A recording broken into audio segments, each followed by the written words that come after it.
the pencil tool.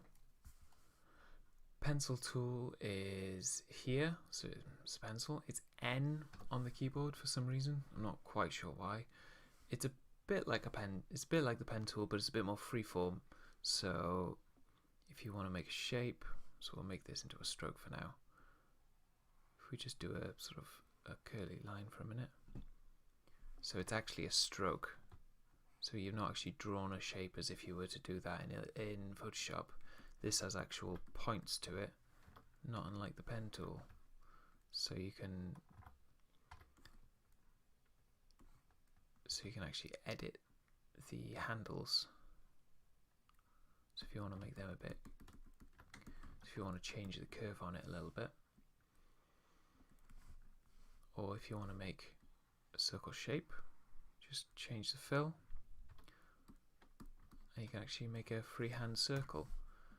Because you don't always want something perfect. Sometimes you do just want basic circles or like stuff that look like splodges. One of the things that is quite nice is if you double click on the pen tool, you get this fidelity here, so it's smoothing or accurate. So we bring it all the way down to accurate, and we do this, we make a circle, and then you can see when you can close the loop, you've got the little circle comes up, and you can see all the extra points in that there. But if we double click on that again and make it smooth, we try and make exactly the same circle just by freehand and then closing it off, you can see the difference in the amount of points that are on this. So it's probably got 1, 2, 3, 4, 5, 6, 7, 8 points, but this one has way too many points. But that's because it's a much more accurate representation of what my hand was doing.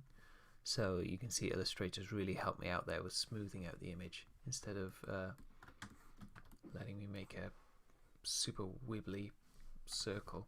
I mean, if you want wonky circles, if you want it for whatever reason you wanted to make a circle that looked like it had someone with a shaky hand, there's a couple of settings here to play with.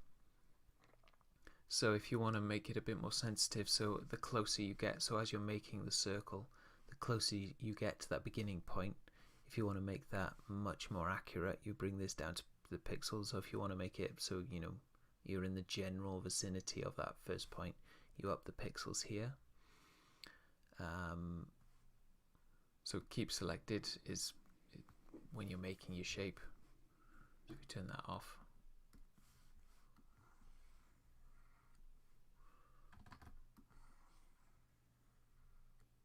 And then it's not, the shape isn't selected when you finish making your shape.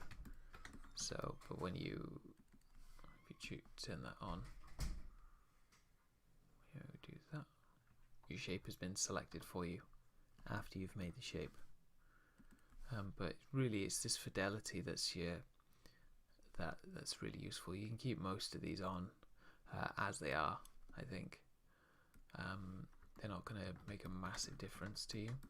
But then once you've got your shape, you can do it in exactly the same way you do with any shape. And also, if you click on the white arrow, oh, maybe you can't get the circles on this. You can change the paddles and update the and smooth off the shape if you really want to as well. Another thing to see about the pen tool is I've made this squiggly line here, and we're just gonna up the stroke.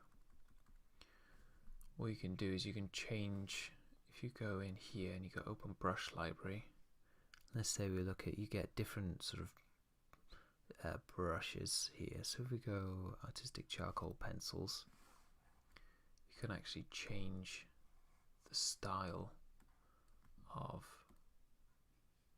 pen.